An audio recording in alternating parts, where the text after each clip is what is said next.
بسم اللہ الرحمن الرحیم۔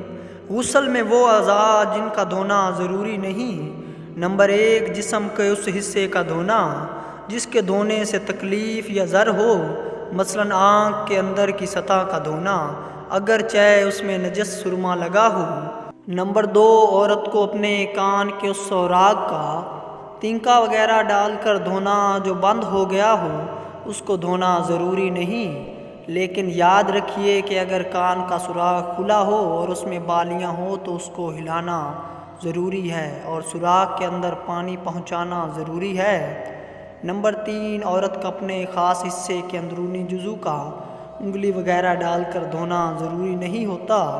نمبر 4، غسل کرتے وقت اگر عورت کے سر کے بال کھلے ہوں تو فرض غسل میں تمام بالوں کو تر کرنا اور جڑوں تک پانی پہنچانا فرض ہے، اور اگر بالوں کی چوٹیاں باندھ رکھی ہوں یا بال گندے ہوئے ہوں تو ان کو کھولنا ضروری نہیں، صرف جڑوں کا تر کرنا فرض ہے۔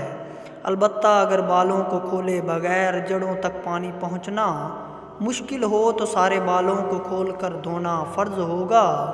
اب غسل کے صحیح ہونے کی شرائط بیان کریں گے کہ ان کی شرائط کیا ہیں۔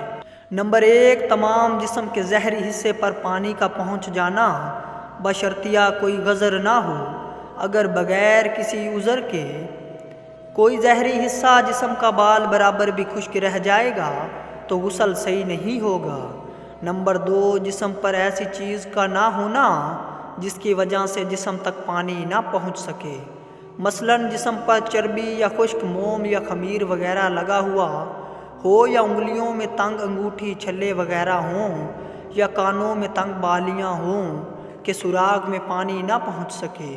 نمبر 3، جن چیزوں سے حدت اکبر غسل واجب کرنے والی چیز ہوتا ہے ان چیزوں کا حالت غسل میں نہ ہونا، مثلا کوئی عورت ماہواری میں یا نفاس بچے کی پیدائش کے بعد جو خون آتا ہے اس کی حالت غسل کرے، یا کوئی مرد منی گرنے کی حالت میں غسل کرے تو غسل صحیح نہیں ہوگا۔